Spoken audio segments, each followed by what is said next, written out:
দেখুন যে কৌশলে শয়তান মানুষকে ধোঁকা দিয়ে থাকে। বনি ইসরাইলের সময় এক ছোট্ট গ্রামে বারশিসা নামে অত্যন্ত ধার্মিক এক ব্যক্তি ছিল, যাকে সন্ন্যাসী বলা যেতে পারে। সে আল্লাহর একত্ববাদে বিশ্বাস করত এবং বিশ্বাস করত যে ঈসা আলাইহিসসালাম আল্লাহর একজন রাসূল। সেই গ্রামে 3 ভাই ও 1 বোন থাকত।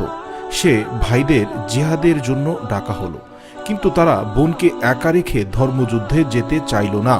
কার কাছে রাখবে চিন্তা করতে লাগলো। গ্রামবাসী বারশিসার কথা বলল, কারণ গ্রামের সবাই বারশিসাকে উত্তম চরিত্রবান হিসাবে জানত। আলোর পথ। তো তারা বারশিসার কাছে গেল।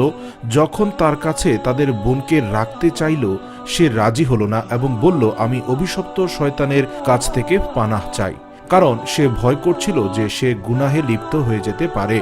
তখন শয়তান বারশিসার মনে কুমন্ত্রণা দিতে থাকল।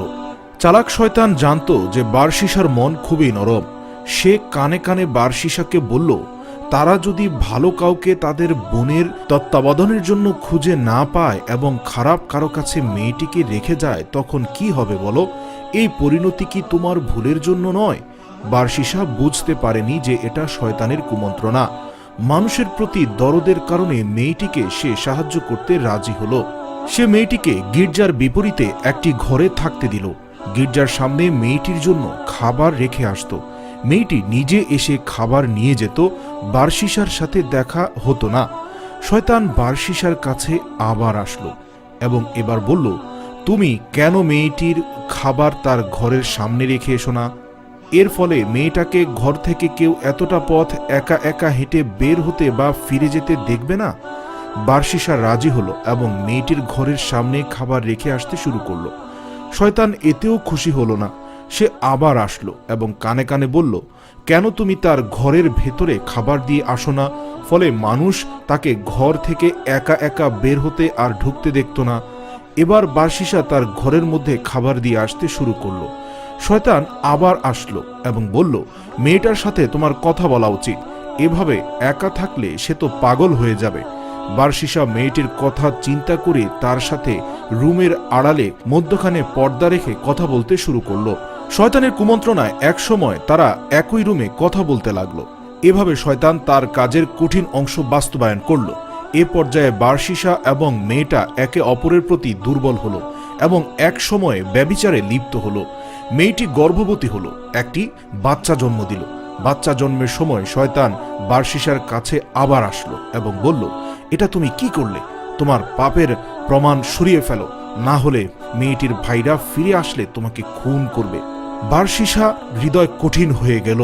আর এছাড়াও প্রত্যেকটি পাপ মানুষের অন্তরে কালি লেপন করে, ইমানকে দুর্বল করে ফেলে। একইভাবে বারশিসার ইমানও যথেষ্ট দুর্বল হয়ে গিয়েছে। আর এই দুর্বল ইমানে শয়তানের অনবরত আঘাত বারশিসাকে জঘন্য খুনের কাজ পর্যন্ত করতে বাধ্য করেছে।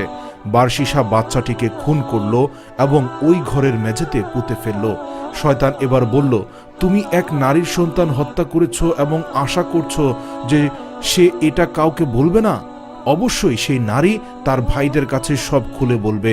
তখন বারশিসা মেয়েটিকেও খুন করল এবং পাগলের মতো উন্মাদ হয়ে গেল এবং তাকেও ওই ঘরের মেঝেতে পুঁতে রাখল। মেয়েটির ভাইরা ফিরে আসলে তাদেরকে একটা মিথ্যা কবর দেখিয়ে বলল, তোমাদের বোন অসুখে মারা গিয়েছে এবং ওই কবরে দাফন করা হয়েছে। তারা বারশিসার কথা বিশ্বাস করল, কারণ বারশিসা বিশ্বস্ত মানুষ ছিল। কিন্তু শয়তান তার অধঃপতন যে ঘটিয়েছে সে বিষয়ে ভাইরা কিছুই জানল না। সেই রাতে শয়তান 3 ভাইকে একই স্বপ্ন দেখালো যে বারশিসা তোমাদের বোনকে হত্যা করেছে। প্রমাণ হিসাবে তোমাদের বোন যে ঘরে থাকত তার মেঝে খুঁড়ে দেখতে পারো। ঘুম ভাঙলে তারা একে অপরকে স্বপ্নের কথা বলল এবং বুঝতে পারল তারা 3 জন একই স্বপ্ন দেখেছে। যাচাই করার জন্য তারা বারশিসার এলাকায় গিয়ে প্রথমে বারশিসার দেখানো কবর খুঁড়ল, দেখল কিছু নেই। এরপর যে ঘরে তাদের বোন থাকত তারা ওই ঘরের মেঝে খুঁড়ে তাদের বোনের এবং বাচ্চার লাশ পেল। তারা বারশিসাকে ধরল এবং বলতে বাধ্য করল আসলে কি হয়েছিল। তারপর তারা তাকে রাজার কাছে নিয়ে গেল। রাজা তাকে শিরচ্ছেদ করতে আদেশ দিলেন। যখন বারশিসাকে শিরচ্ছেদ করতে নিয়ে যাওয়া হচ্ছিল তখন শয়তান আবার কাছে আসলো। এবার ওয়াসওয়াসানা মানুষের রূপ নিয়ে সে আসলো, এসে বলল, শুনো বারশিশা, আমি হলাম শয়তান। তোমার এই অবস্থা তোমার নিজের চিন্তায় হয়নি, আমি করেছি, আর একমাত্র আমি তোমাকে বাঁচাতে পারি, কারণ তোমার এই অবস্থার জন্য আমিই দায়ী। এখানে তোমার কোনো দোষ নেই। তুমি আমার কথা যদি সর্বশেষ মেনে চলো, তাহলে আমি তোমাকে এখান থেকে উদ্ধার করব। বারশিশা বলল, আমাকে কি করতে হবে? শয়তান বলল, আমাকে সিজদা করো, আমি তোমাকে রক্ষা করব। তো যা হওয়ার তাই হলো। বাঁচার জন্য মরিয়া হয়ে বিকৃত মস্তিষ্কের বারশিশা শয়তানকে তার নিজের সর্বশ্রেষ্ঠ সম্পদ ঈমান বিসর্জন দিয়ে সিজদা করল এবং কাফের হয়ে গেল। মহান আল্লাহ পবিত্র কোরআনে বলেন, শয়তান বলল, যেহেতু তুমি এ আদমের জন্যই আমাকে গুমরাহিতে নিমজ্জিত করলে, তাই আমিও এদের গুমরাহ করার জন্য অবশ্যই তোমার সরল সঠিক পথের বাঁকে বাঁকে ওত পেতে বসে থাকব। অতপর পথভ্রষ্ট করার জন্য আমি তাদের কাছে অবশ্যই আসব তাদের সামনের দিক থেকে, তাদের পেছন দিক থেকে, তাদের ডান দিক থেকে, তাদের বাঁ দিক থেকে। ফলে তুমি এদের অধিকাংশ লোককে তোমার কৃতজ্ঞতা আদায়কারী হিসাবে দেখতে পাবে না। সূরা আর-রাফ আয়াত 16 থেকে 17। এছাড়াও শয়তান সূরা হিজরের 15 নম্বর আয়াতে এবং একই সূরার 39 নম্বর আয়াতের শেষ অংশে আরো বলে, আমি মানুষের জন্য পৃথিবীতে তাদের গুনাহের কাজসমূহ শোভন করে তুলব এবং তাদের সবাইকে আমি পথভ্রষ্ট করে ছাড়বই ছাড়ব। এর জবাবে আল্লাহ পাক পবিত্র কোরআনে বলেন, এদের মধ্যে যাকে পারো তুমি তোমার আওয়াজ দিয়ে গুমরাহ করে দাও। তোমার যাবতীয় অশ্বারোহী ও পদাতিক বাহিনী নিয়ে তাদের উপর গিয়ে চড়াও হও।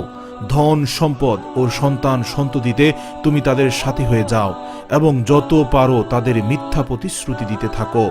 হে মানুষ, আখিরাত সম্পর্কিত আল্লাহ তাআলার ওয়াদা অবশ্যই সত্য।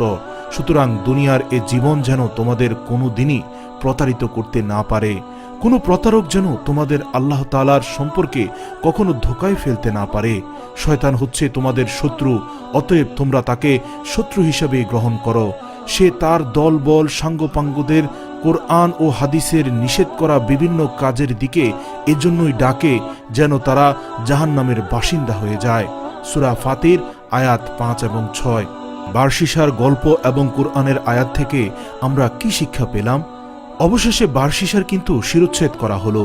কিয়ামতের দিন বারশিশাকে যখন জীবিত করা হবে, কথিত আছে সে শয়তানকে সেজদা করতে করতে উঠে দাঁড়াবে। দেখুন শয়তান কিভাবে বারশিশাকে ফাঁদে ফেলেছিল। সে এসেছিল বন্ধুর বেশে, ভালো ভালো কথা বলতে বলতে, আপাত দৃষ্টিতে ভালো কাজে উৎসাহ দিতে, কিন্তু আসলে তার উদ্দেশ্য ছিল ভয়ঙ্কর।